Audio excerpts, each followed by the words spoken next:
Bonjour, je m'appelle Frédérique Santal, j'habite dans le Jura bernois et je suis ex-animatrice radio, je suis ex-pianiste, ex-professeure de piano, ex-maman, non pas encore ex-épouse, mais vraiment épouse, mais en réalité je dirais tout simplement que je suis une femme heureuse et que je suis sur la libre antenne de Radio People. Bonjour Frédéric. Bonjour C'était Philippe. bien dit tout ça, il y a beaucoup d'ex quand même. Ouais, il a fallu réfléchir quand même. Hein. Quand on est une jolie femme, on a beaucoup d'ex, c'est normal. Mais c'est vrai, c'est là tout d'un coup que je me suis rendu compte, tiens, mais les ex se suivent, donc ce qui veut dire que je n'ai plus 20 ans.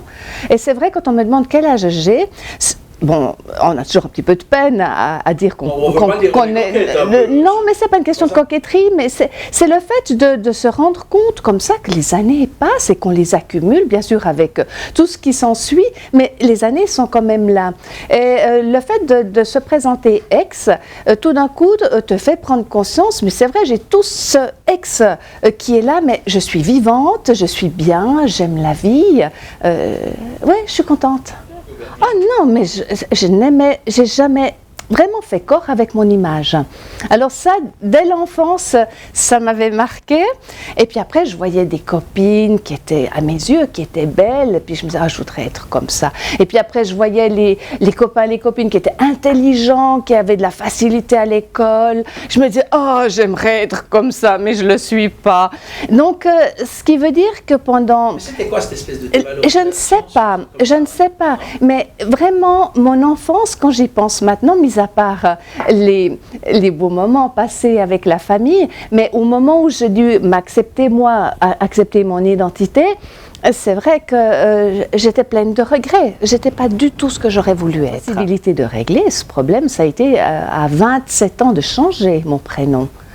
C'est-à-dire que je me suis rendu compte que mon prénom, je le détestais. C'était presque Bécassine. C'était pas Germaine.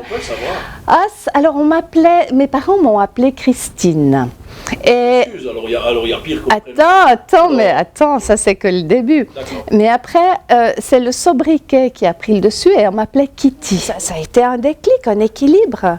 Tu te souviens de la première fois où, comment dirais-je, un illustre inconnu ou inconnu, oui. t'as dit, oui. Votre nom, je sais. Oui, je m'appelle Frédéric. Voilà. C'est un soulagement. Ouais. Parce que quand je disais je m'appelle Kitty, c'était d'abord quoi? Comment? Kitty? Tiki! Parce que c'était encore la mode où il y avait des... Je ne sais pas si tu as connu ces espèces de... les tikis qu'on mettait dans un verre d'eau et puis... D'accord. Voilà, alors quand j'ai pu dire que je m'appelle Frédéric, on ne m'a pas demandé quoi?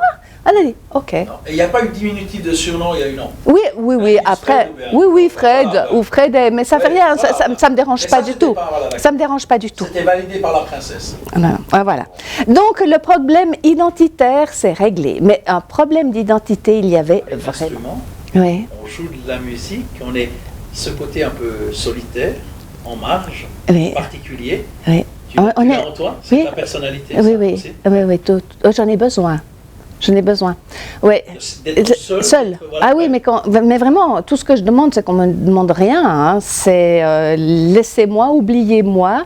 J'ai vraiment besoin de ça. Mais parallèlement, j'ai aussi besoin d'aller à la rencontre des gens. C'est aussi une nécessité. Il y a les deux pôles qui sont complémentaires. J'aimerais juste dire qu'on ne peut pas dire que nos parents étaient meilleurs que les parents d'aujourd'hui. Il y a eu une évolution et dans cette évolution, il y a des parents qui sont restés des repères ou qui resteront des repères à vie pour leurs enfants aussi. Bon, il y a des autres, mais il y a toujours eu des autres parce que même du temps de mes parents, il y avait aussi des parents qui ne s'occupaient pas de leurs gosses. D'une pierre deux coups. Ouais, et je trouvais que c'était vraiment super. Et en même temps, ça me faisait l'équilibre parce que devant le piano, j'étais seule. Fallait faire l'effort seul, être le prof et l'élève soi-même. Hein. Tu n'as pas quelqu'un qui dit voilà, maintenant tu vas travailler. Et à la radio, c'était la rencontre avec les gens. Et ça a été une complémentarité qui a été absolument fabuleuse.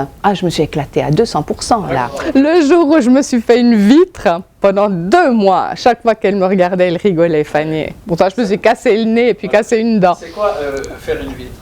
Oui, mais pas chez toi quand même, non? Non, non, mais bon, c'est rêver, marcher, ne pas voir qu'à une vitre. La vitre et, boum, et puis elle s'arrête, mais moi je ne m'arrête pas. Ah, elle était avec toi, oui.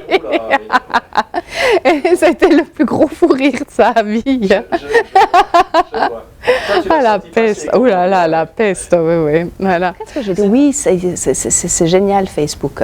C'est génial, il y a de temps en temps le fil d'actualité pour moi qui est très difficile à supporter parce que on va parler de trucs tellement dérisoires, parfois des conneries, mais à se taper la tête contre le mur, quoi. Et puis juste l'article d'après, ça va être une catastrophe, ça va être des images qui te déchirent les tripes, quoi. Et puis de passer comme ça de cette espèce de je m'en foutisme à des choses qui sont ingérables. Qu'on voudrait pouvoir changer, mais qui sont ingérables. Mais j'ai beaucoup utilisé Facebook. Ça a été pour moi d'une grande aide à la disparition de mon frère. Donc, je ne sais pas si tu sais que j'ai mon petit frère qui habitait au Mexique, qui a été enlevé, qui a été donc séquestré, Olivier, en 2010, ouais. Et les ravisseurs ont demandé d'abord $300 000. Ils ont négocié avec des amis d'Olivier, ils sont arrivés à $10 000. Ces $10 000 ont été jetés par-dessus le pont d'une autoroute comme ils le demandaient. Le dernier contact qu'on a eu avec eux, c'est que les amis ont été insultés parce qu'ils ont dit qu'il n'y avait que la moitié de la somme qui a été payée, ce qui n'était pas vrai. Et on n'a jamais plus revu Olivier, plus entendu, plus du tout.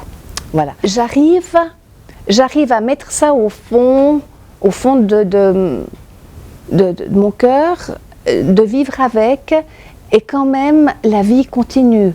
Dans le sens que, voilà, c'est bientôt le printemps, je m'en réjouis, tu es là, j'ai beaucoup de plaisir. Tu me parlais d'Odile avant, qui était une auditrice, qui était tout le temps avec nous, qui nous accompagnait dans chacune de nos épopées. Ça me fait un plaisir monumental. Voilà. Voilà.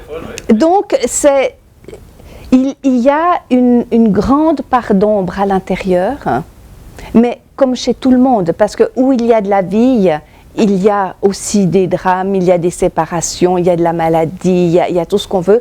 Donc finalement, c'est pas différent des autres personnes. Je dirais juste que la différence, c'est que si tu as un cancer, si tu as une maladie, tu as des structures sociales qui te permettent de trouver de l'aide. Tandis que quand on est face à la criminalité dans un pays étranger, comme ça a été le cas avec Olivier, on n'a aucune structure pour nous accompagner. Donc on est véritablement livré à nous-mêmes d'une façon qui est presque inhumaine. Moi, je me souviens des jours où j'avais envie de mourir. Je me disais, mais c'est pas supportable, je ne sais pas à quelle porte il faut taper, je ne sais pas comment m'en sortir. Pour moi, je voyais qu'une solution dans la mort, partir, fuir tout ça d'une façon définitive.